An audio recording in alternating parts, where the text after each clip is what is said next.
Lilia de Roca. Happy birthday po ng Lilia Sechon. Di ko natin kami-mention. Happy birthday po. Alam ko na natutok sa amin. Happy birthday. Ito din sa ating malugaw din. Ito pa po yan o. May oil season. Show natin. Si De Los Santos. Isang pag-ina. Ang aming De Los Santos. Happy birthday. Sabi ng pagpapila galing sa iyo mga kawin. De Los Santos. At syempre galing sa iyo. Sa iyong Sigladong De Los Santos. Yan. Happy birthday mo rin. At syempre aling Gile. Happy birthday mo. At maraming salamat po sa palagi mong palityon sa amin. Thank you. Sabi ni Tita Ems. Ayan. Happy birthday. Happy birthday po. Punta na po tayo sa ating isa pang pasyente. Maganda na sila yung kawin, no? Ating po pasyente kanina po. Ito na ganyan pa rin. Talagang nakakawin, talagang pa rin pa. At ano yung kawin, no? Hindi mo sa sabi po nila lang po kami po pagmula. Kaya Pasay City po, si Ariana Acela Misa. Ariana Acela Reyes Misa. Taga rito po sa may Rodriguez Street, Pasay City. Noong po may 2026, napansin ko kami po mga magulang na si Ariana. Meron po waiting na tumulong daw po sa mata. And then pinacheck ako sa center, nila sinahan. And then pag-ipas daw ng 2 linggo, makikupol sa kanyang mata. Kung pinacheck ako sa ophthalmologist, sabi po ng doktor, wala naman problema dun sa mata. So, pero pinasiniskan po siya. Dahil schedule po ng June 19, 20 taon. And then nakita po, schedule na po pa ito sa ospital ng Maynila. Dahil sa loob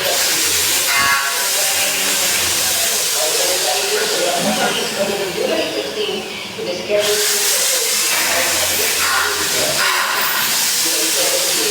yung kalaman nila, yung kalaman at ang kanya-diagnosis, meron pala acute thyroid leukemia. So, leukemia po, July 21, agad-agad chemotherapy, kaya labis kayo nag-aalala yung mga magulang. Sabi natin yung kanyang father, yung kanyang tatay ni Ariana, si Kuya Frederick Isa. Kuya Frederick, good morning. Magandang umaga. Hello po, good morning po. Oo. So, yung findings sa kanila, leukemia na. Yes po, yung findings po sa kanya, yung acute myeloid leukemia. Yun po, sa kanyang po, dito pa kami sa hospital, continue pa po yung yung chemotherapy. Kuya Frederick, ilan ang anak ninyo? Ilan ang anak mo? Tatlo po. Oo, pang-ilan si Ariana? Kung Yung mga kapatid niya, ilan po yung paano sa mga yung pangalan po sa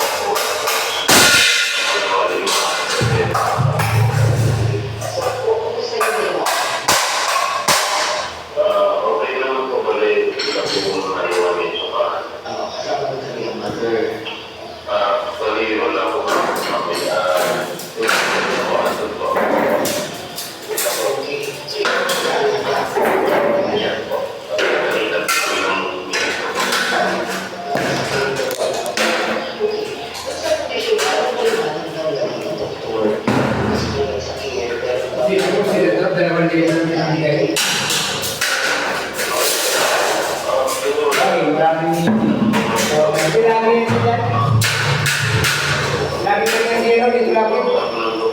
Lagi yan, ito lagi yung bibigay. Matik ko yan, pag may hulingi na tulong. nangyayari po sa katawan ng tao, wala yung pagmamahal na yung Hulingi na tulong talagang matik sa So, kanyang ano ngayon, chemo. Kaya sa kanya, blood transfusion, ano? yes po. Oo, pero Yung chemo niya po kasi ma'am, hindi lang po yung leukemia cell ang pati yung mga good cells po na pinapatay ng chemo, kaya kada chemo po sa yung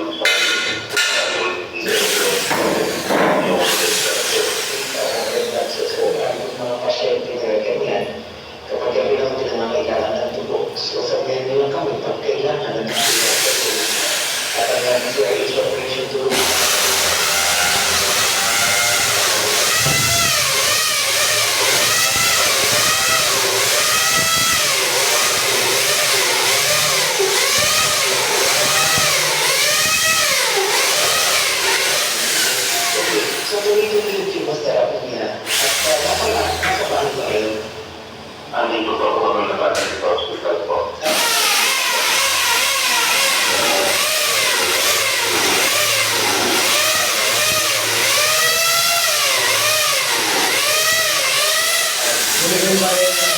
Kaya, marami pang tao, hindi yung mga tayo.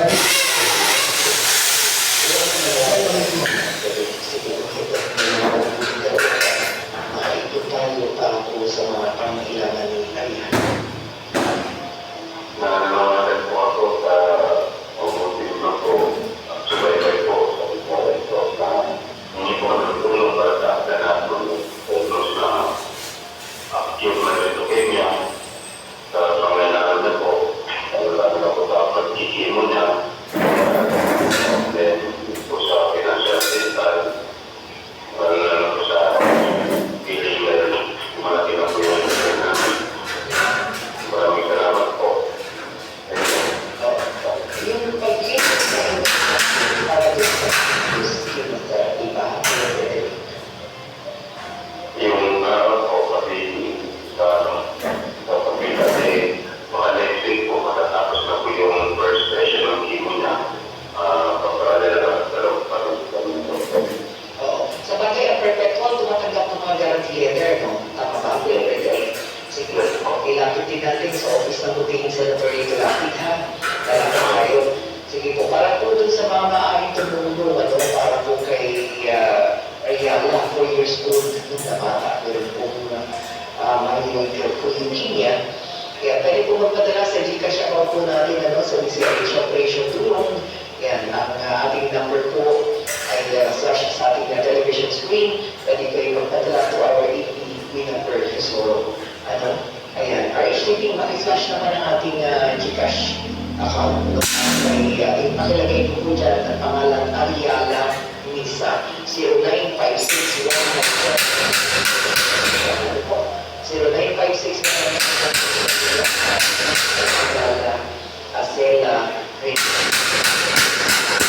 ngayon, Kuya Frederick, ilalapit namin yan kay Senator Lapid. Siguro kailangan lang natin ng mga requirements para dun sa GL, para dun sa yun ay makaragdag para sa pangailangan ni Ariana. But in the meantime, bigyan kayo ng Senator Lito Lapid ng 2,000 pesos. Sa tao na lang, ba? Pwede yan, di ba?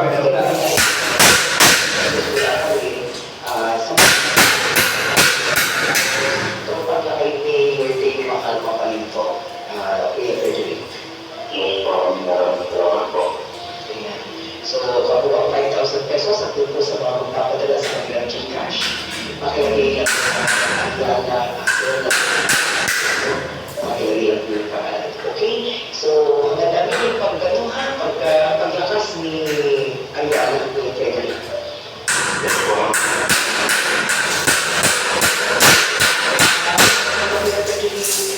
Ma'am, thank you po.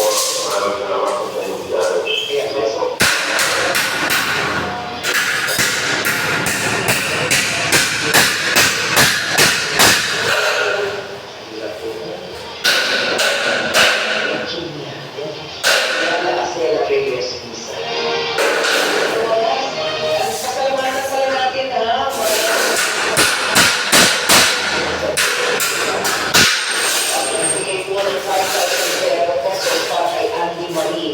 Yung ating pasyente kanina na cerebral palsy, ayan, thank you very much po no? Kay Andy Marie. Salamat sir po. Wala na po tayo. Ang hindi susunod na kayo. Sorry, wala naman sa mga